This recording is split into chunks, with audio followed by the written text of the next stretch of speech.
Minister of Health and Wellness, Dr. Christopher Tufton, says his team has been in talks with the Finance Ministry regarding jobs for junior doctors.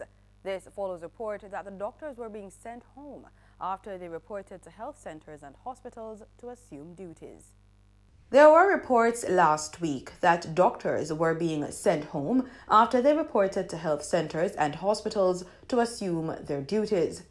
The Jamaica Medical Doctors Association, JMDA, says those affected are senior house officers, doctors who are seeking to transition to medical officer grade 1 positions. Dr. Tufton addressed the issue during a digital press briefing on Thursday. I'm happy to report that having had those discussions over the past day or two, the Ministry of Finance has said that we can find a way, and we are working to find a way. And there's a meeting tomorrow morning to try and concretize the opening up of more spaces. I'm not going to promise 100 plus, but certainly substantial enough to fill some of the gaps that exist, and of course to put some of your members to work in badly needed areas. JMDA President Dr. Elon Thompson says the minister's response to the concerns shows the government's interest in the issue. I'm quite encouraged by the statement.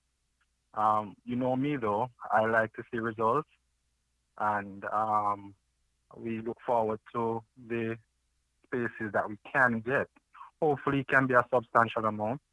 The needs are there, and the persons are still in great need.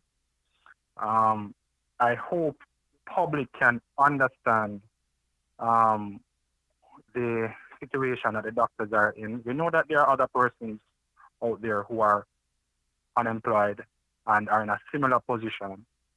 But I say to the public that please understand that we are working in a system that can really use doctors to really have a more efficient system for you, the public. So, for whatever period of time that they are allowed to work, then of course they now have a responsibility to demonstrate to the public and to justify the government's response that has been given. Meanwhile, head of the National Health Fund, Everton Anderson, was asked to address concerns about the shortage of pharmaceutical drugs. Across the globe, there are always issues in drug availability due to so many factors, global shortages, discontinuation of product recalls, and with COVID-19, there will be certain other issues that would create uncertainty in the market.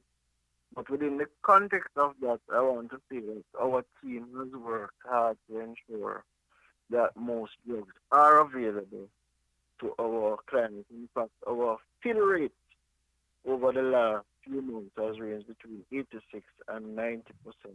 But there are specific items, certainly, that we would struggle to get. India was on lockdown for months, and we procure a significant number of our drugs to India. It was agreed that there is a need for clear communication about the timeline for incoming shipments of unavailable drugs. Mr. Anderson noted that in some instances, it's not that the drugs are unavailable, but that they are not offered by the government-run pharmacies.